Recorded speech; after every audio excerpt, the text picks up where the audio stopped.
Hi, welcome to the Lake Wabeesa Bible Camp Kitchen. I'm Dawn, and today you're cooking with Dawn.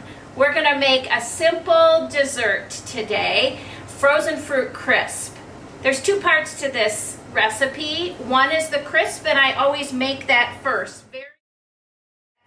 Very simple. I take my stick of butter. You can have it softened. Sometimes you cut it into pieces. I'm lazy, so I'm just putting it into the mixer just as it is.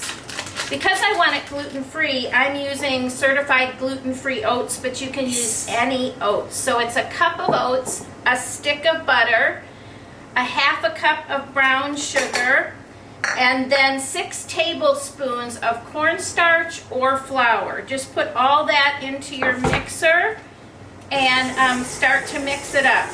And you get that going until it gets into one whole big blob of kind of like cookie dough or crisp, and then you'll get that ready to go. So our crisp topping is ready to go. I'm going to set that aside. The oven is preheating to 350, and now I'm going to make the fruit part of the crisp. So I use 4 cups of frozen fruit.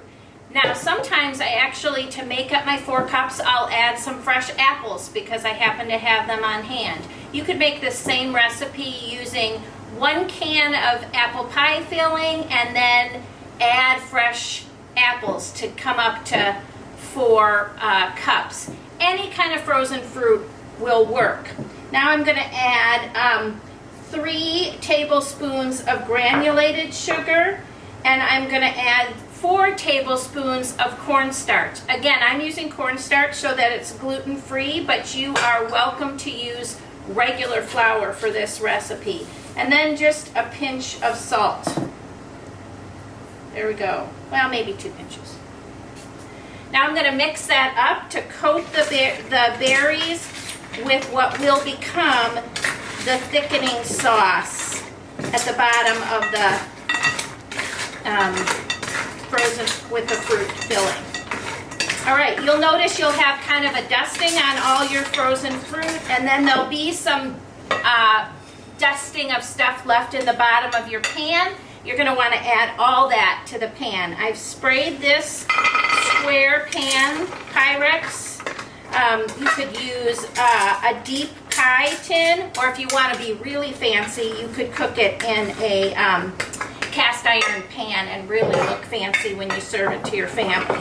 So even out your fruit, and then I'm going to put the crisp on the top.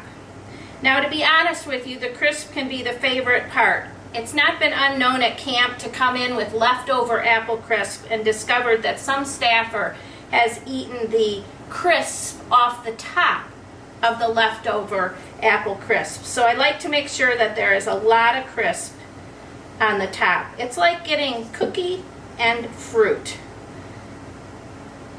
Sometimes it makes just way more than I need for that pan, which is the case today. So I'm going to just save that and use it for another pan of crisp, because honestly, this will not feed the camp staff at the next family night. We'll need a couple, 3, 4 of these items.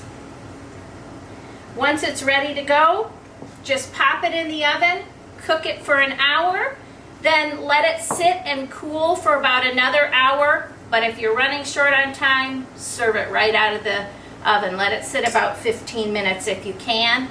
We love to serve it with ice cream or whipped cream, and it is delicious. I'll show you what it looks like when it's done.